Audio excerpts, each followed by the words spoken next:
Guys, sa garden. Ay, dito tamis. Ala, may ibon. Tingnan nyo guys, yung tanim ko kinakain ng ibon, oh. Oh, wala na.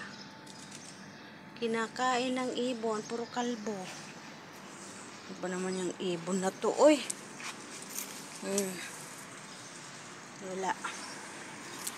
Kakabad trip yung ibon. Kakabad trip yung ibon, guys. Buti pa itong bulaklak kasi ang dami. Pero yung tanim ko, wala. Nano ng ibon.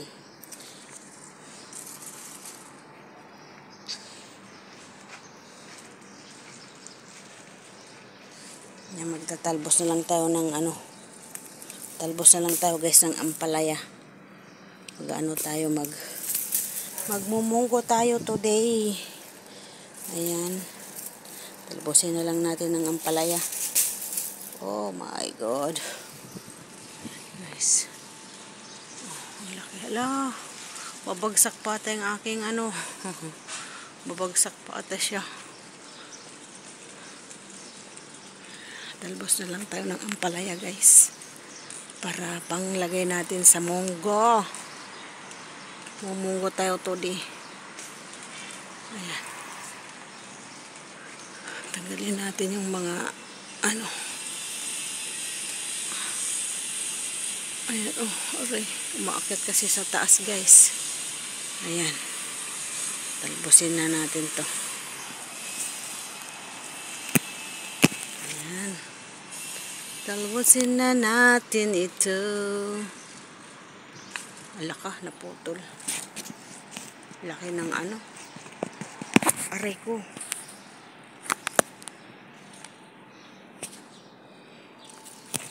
Tanggalin natin ang dahon.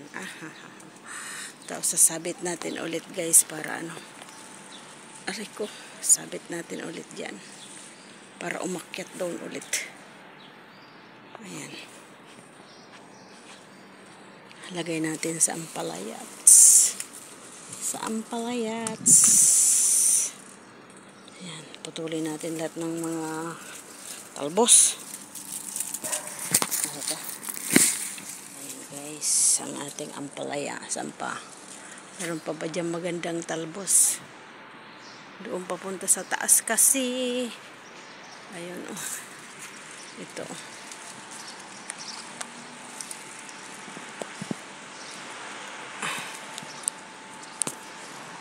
Ay! Ayun. Tumalon. Tumalon na ating cellphone guys. Nasaan na yun? Ayun. Ayun. Hilain na natin. Saan pa ba? Rami-rami na rin ito. Are. Salpak natin dyan ito. Wala, mahangin. Tumatalon yung ano. Pero pa ako nakita dito banda guys. Ayan oh. Ito. Ayan oh.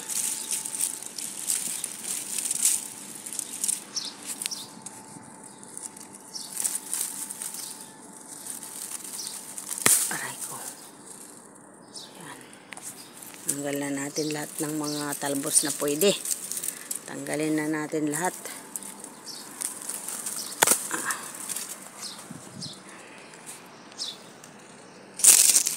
Ayan guys. Lagay natin sa monggol. Yan. Pero pa ako nakita doon sa taas guys. Ayan. Talbos. Pataas kasi siya eh. Doon sa kapitbahay namin guys, mayroon din siyang ampalaya. Ano niya na pumunta ko doon magkuha ng ano. Magkuha ng talbos ng ay ng bunga. Hindi naman ako pumuntang init-init. Ayan, nahinog daw. Nasura. Tama na to. Tapos meron tayong chicharon doon. Chicharon na ano. Alam nyo na yon. Bawal tayo dito. Chicharon mamoy. Diba? Oho, mayroon na tayong ulam.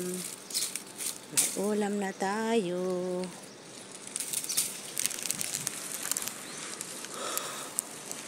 Ayan, tama na to. May nakita pa akong talbos guys. Saglit. Ito, malaki. Oh! Nakita kita. Balak-balak ko.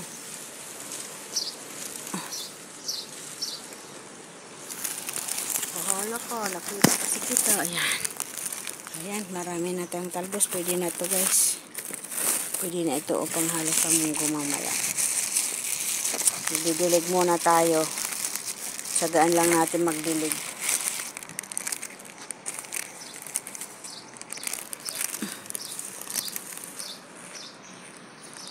Sabagay dati guys, ganun din naman eh. Sinagaan ko lang nagdilig yung kinainan ng ibon.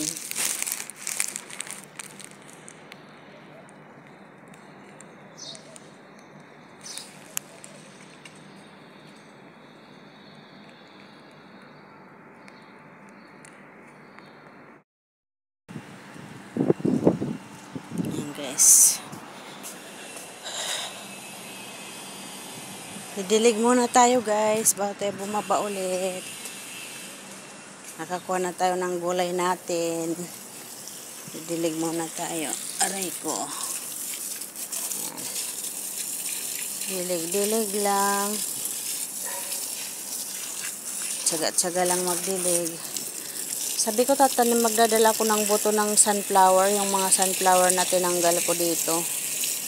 Itatry ko ulit na magtanim. Ilana, ito na lang isa. Tingnan natin, magtanim tayo ulit mamayang hapon pag makapunta ako. Pag makapunta. Pero alanganin ako makapunta kasi may premiere today. Kaya baka bukas na lang tatanim tayo ng sunflower. Tsatsagaan na lang natin guys na diligan yung ating sitaw. Ay, pitsay. Wala kinakain ng ibon.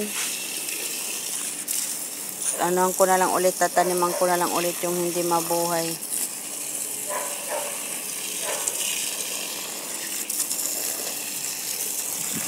Walang mapaglibangan kasi eh. Kaya sayang din, taniman ko na lang, barang may maano pa akong, ay may sita, may talong pa pala dyan. Hindi ko nakuha, may kukunin natin. Panghalo natin sa munggo. Talong. Kinukuha ko na guys habang maliliit pa kasi pag medyo lumaki na kasi matanda na kasi siya eh. Kaya ang dali na niya maliliit pa lang matigas na siya. Yan pa, may mga harvest pa tayong sunflower guys. Harvest pa tayong sunflower, bali 5 pa. 5 pa na bulaklak. Taniman natin ulit dito sa labas.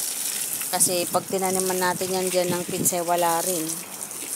Doon nga sa loob, nakatago, na nga. Kaso sira nga ang ating tent guys. Hindi ko na rin sinabi kay amo, hindi ko na pinilit na ayusin. Lalayas naman na tayo eh. Amo na sila.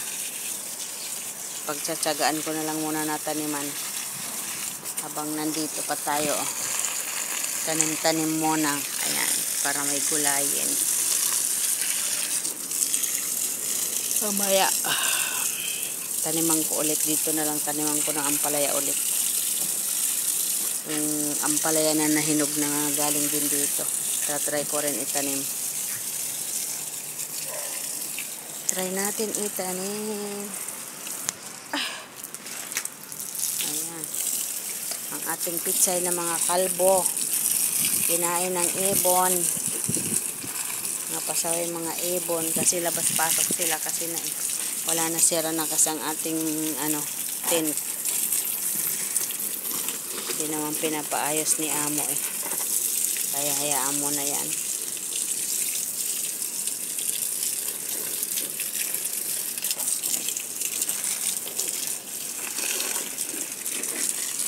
Kaya tuloy kahapon ng hapon tinamad ako pumunta.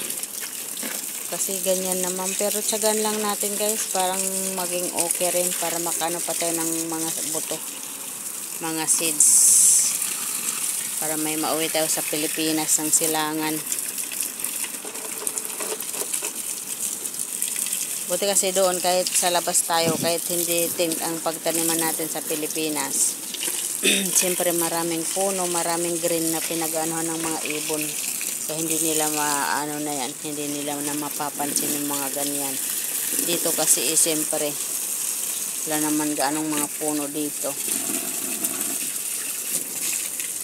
Kaya pag may makita sila na pwede nilang ngat-ngatin, ayan, nginat-ngat ang aking tanim. Dito wala pa itong tanim guys, kasi maliliit pa yung iba doon. Pinili ko lang yung mga medyo malalaki, yon ang aking itinanim. Pero yung hindi pa malalaki, maliliit pa nandoon, tatanim ko na lang ulit pag ano.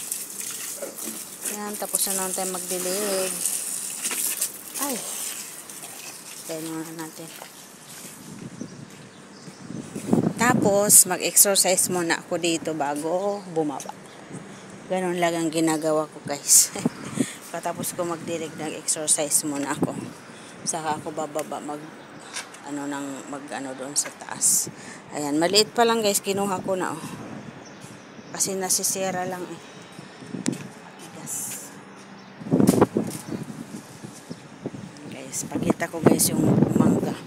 Ang daming bunga ng mangga. Isang puno, ang daming bunga. Itong tinatambakan ko ng mga ano. Saglit. Ay, hindi makita. Ang hirap tingnan.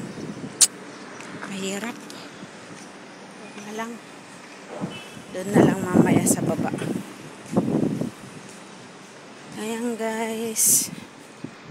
Ang ating ayun, tingnan mo. Oh, daming ibon. O, diba? Kaalis ko nga lang. Nalingat lang ako konti. May ibon na naman agad. O, ayan mga ibon. Ibon adorna. Ibon adorna. Talbos ng ano to guys? Talbos ng masarap din to lagay sa munggo kasi. Kuliti, ano? Ayan. Tingnan nga natin dito yung ano. Lumabas na kasi dito eh. Naghalo-halo na siya. Yun oh. May sampagita oh. Tapos yung upo. Ayan yung upo. Naglabas na rin yung upo natin. Halo-halo na, pakbit nang nangyari guys.